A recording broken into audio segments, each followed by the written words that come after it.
Dhiyeenyatti bulchiinsa Abiyyi Ahmad jecha jabaadhaan qeeqaa kan turan deetaan ministeera nageenyaa Taayyee Dandaadhaan aangoorraa kaafamuu isaanii dubbataniiru. Odeeffannoo gama biraatiin hidhaan maqaa waraana bilisummaa Oromootiin uummata irratti gaggeeffamaa jiru akkasumas ajjeechaan bakkoota adda addaa irratti uummata irratti raawwatamu jabaatee dhufee jiraachuun dhaggeeffamaa kan jiru fakkaatu. Kanarratti odeeffannoowwan golee Oromiyaa adda addaa irraa dhaqqaban harkaa qabna.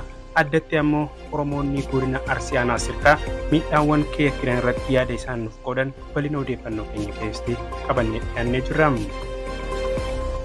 Kabajamtoota hordoftoota keenya nageenyi keenya kan jaalalaa bakkuma isin jirtanitti isin haadha kabajam kan isin hordofaa jirtan miidiyaa neetwoorkiidhaan hanga dhumaatti nu faana bu'aa oduu isaa tanaa kan isinitti himu an Leencoo Eliyaasiim.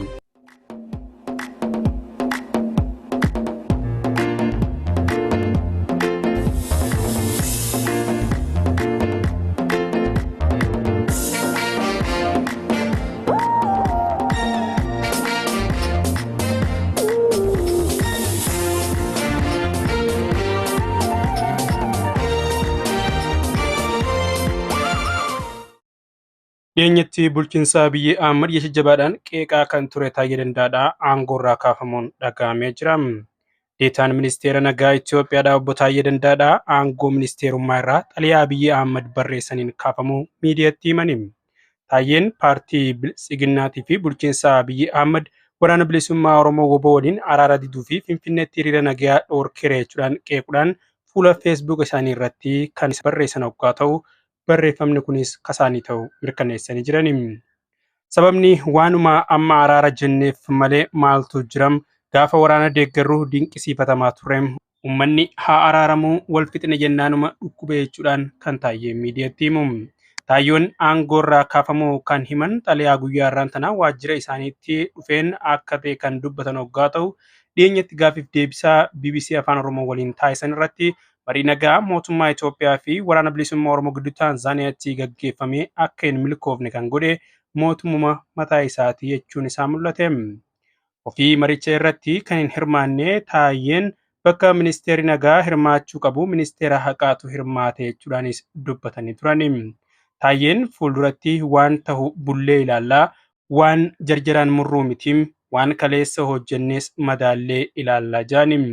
Taayyeen fuula feesbuuk isaanii irratti bulchiinsa Abiyyi Ahmad akkaan kan qeeqan hoggaa ta'u yaada ida'amuu dubbattee fi barreessite amannee si hordofne dhawaata garuu waan nama dubbatu hin jiraanne qofa osoo hin taane cubbamaa dhiiga namaatiin taphatu ta'uu keessaniin hubadhe jechuudhaan feesbuuk isaanii irratti barreesse.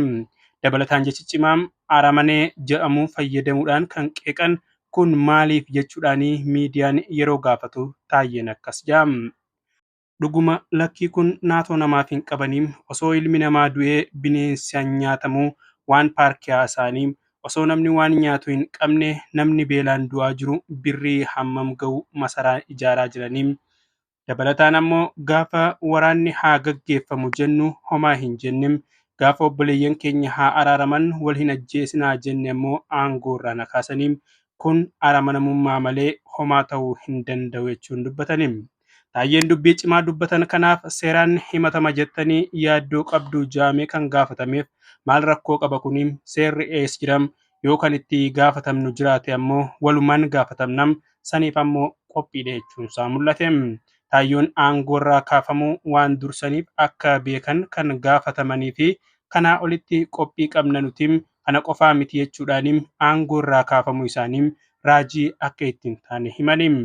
Mootummaan Itoophiyaa aangoorraa kaafamuu Taayyee Danda'a irratti isteem dubbii isaan dhiyeenyatti miidiyaalee hawaasaa isaanii irratti dubbatanii fi BBC irratti yaada isaan kennan irratti hanga ammaatti waan jeen qabu. Taayyeen caaseeffama mootummaa paartii biyya bulchuu keessa ta'anii mootummaa qeequudhaan kan beekamu hoggaa ta'u nagaan habuu uummanni nagaa hin ajjeefamin jaanii yeroo abbootiin gadaa karrayyuu ajjeefaman irraa eegaluudhaan barreessaa turani. Ajjeechaa sanaafis humnoota nagaa mootummaa kan qeeqan hoggaa ta'u mootummaan Itoophiyaa garuu ifatti itti gaafatama osoo hin fudhatin hafe. Paartiin Biltsiginnaa yeroo aangoo qabatu jaalalaa fi tokkummaadhaan faarsaa kan ture Taayyeen kitaabni Abiyyi Ahmad ida'amuu joos waa'ee jaalalaa fi tokkummaa akka lallabu himamee ture. Taayyeen waa'ee kitaaba ida'amuu yoo gaafataman waan kitaabicha keessatti barreessan tokko isaan bira hin jiru kan jiru waggaa ta'u inni waan biraati hojiin isaaniitis kan biraati jaam. Maaliif kana akka jaan yoo gaafataman waan godhaa jiran arginee jirraam gaafa dura jalqabnu dhiifama jennee nageenya jennee jaalala jennee jalqabneem amma yoo ilaaltan Itoophiyaa bakka hedduun waraana keessa jirtim kanarraa kaanee maal akeeknaa kanuma malee wanti biraan jiru jaam. Taayee Dandaadhaa paartii Biltsiginnaadhaa kan ministeera muummee Abiyyi Ahmad erga aangootti dhufanii hundeessan keessatti sadarkaa adda addaatti hojjetanii turaniim. Deetaa ministeera nagaa ta'uu isaanii dura dubbii himaa paartii Biltsiginnaa damee Oromiyaa ta'uunis hojjetaa kan turaniim.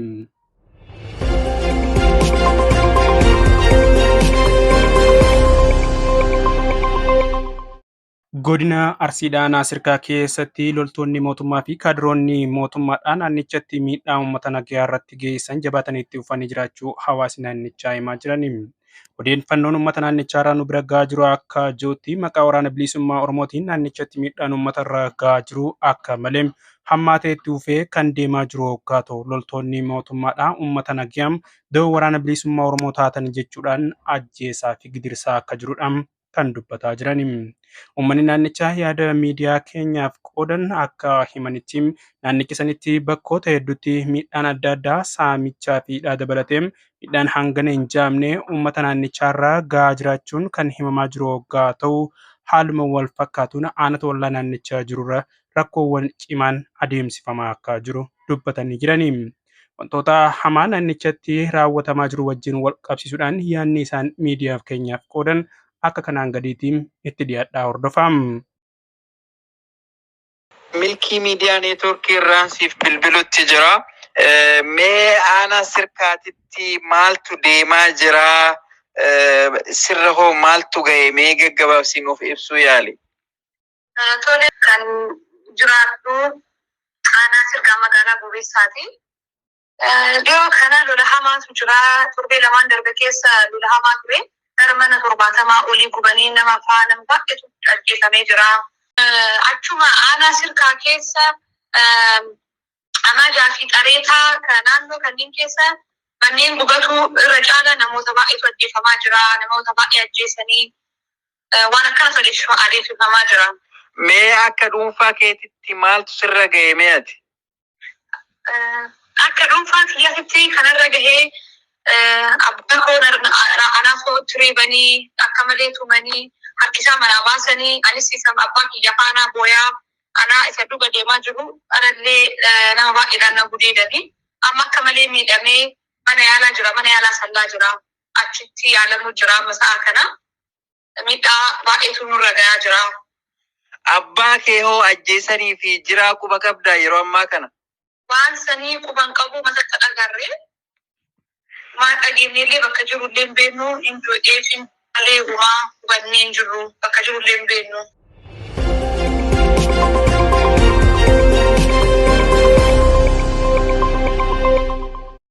Odeeffannoo wal fakkaatuun godina Arsii Lixaanaa Nageellee Arsii keessatti kaabineen sirnichaa tokko sababa du'ee fi maatiin qabsaa'otaa gidiraa harkaa jiraachuun dhagahamaa jira. Yaa'ota godina Arsii Lixaanaa Nageellee Arsii ganda dhagaa horaa qandhoo jaamu keessatti kaabineen sirnichaa tokko sababa du'eef maatiin qabsaa'otaa ilmaan keessaniitu waraana bilisummaa Oromoo keessaa dhufee nu ajjeesaa jira jechuudhaan gidirfamaa jiraachuun himamaa jira. Dhugaa namoota awwaaluun waroltoonni mootummaadhaa kunniin hawaasa harki isaa qulqulluu ta'ee fi jireenya dhuunfaa isaanii gaggeeffataa jiru. Sababa ilmaan isaanii miseensa waraana bilisummaa Oromoo ta'an qofaaf hidhamanii namoonni baay'een rakkataa akka jirantu himamaa jira. Namoota kanarra reebichaa fi doorsisni hamaan irra gahaa jiraachuu odeeffannoon naannicharraa bahu ifa kan godhu hoggaa ta'u yeroo ammaa kanaas nama maqaan isaanii Daaliyyoo Quufaa jedhamu dhalootaan godina Baashaggar aanaa Adaamii Tulluu fi Jiddoo Kombolchaa ganda Harooressa Qalboo jedhamu gara Nageellee Arsii dhimmaaf deeman loltoonni mootummaa kun yakka tokko malee qabuun hidhanii rakkisaa akka jiran itti dabaluudhaan uummanni naannichaa himuun mul'atee jira.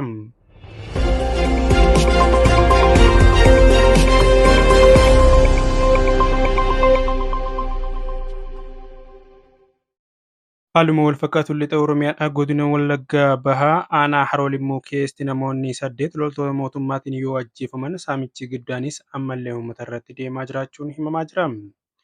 Baatii darbee sadaasa 24/2023 ture godina Wallaggaa bahaa aanaa Haroo Limmuu ganda Sankooraatti loltoonni mootummaadhaan namoota 8 ajjeesuudhaan hawaasni hedduun sodaa lubbuu isaaniitiif qe'ee gadhiisanii akka baqatan kan godhani.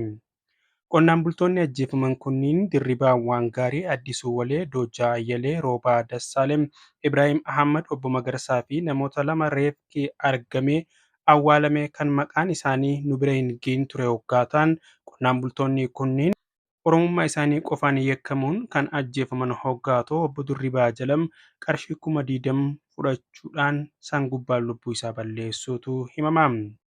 Aanaa Haroo Limmuu ganda Kalaalaa keessatti ammoo reebichi qaamaa hamaan raawwachuudhaan namoonni hedduun miidhamanii akka jiran odeeffannoon ifa kan godhu hoggaa ta'u kanneen miidhaman keessaa kanneen maqaan isaanii miidiyaa dhaqqabe Tashoomaa Goonfaa, Dabalaa Haayiluu, Galoo Tokkummaa, Caalaa Adamaasuudhaa, Caalaa Urgeessaa, Hambaa Taaffasaa, Taaddalee Abbabaa, Dabalaa Abbabaa, Abdiisaa Adimee, Gammachuu Ayyalaa, Dhugaasaa Nagaraa, Shamarree Loomii Olaanii, Nagaasuu Faajjigoo, Gaadaafaa Duumee, Asaffaa Boshoraa, Dabalaa Ayyaanaa fi Margaa Asaffaa ta'uu odeeffannichi itti dabaluun himama. Kana malees namoota hedduu saamuudhaan manneen hedduunis qabeenya guutuu waliin akka barbadaa'an uummanni himaa kan jiru hoggaa ta'u kanneen manni jalaa gubate Obbo Jawaar, Obbo Shaallammaa Raataa fi Obbo Fayyeeraa Tafarraa jalaa hoggaa ta'u jarreen kunniin jiraattota ganda Saankotaa ta'uu odeeffannoon naannicha keessaa ifaa kan jiru hoggaa ta'u naannichatti uummata hojii isaanii hojjetuudhaan maatii isaanii jiraachisanii fi hawaasa nagaa akka ta'anidha uummanni naannichaa ragaa ba'uun kan himani.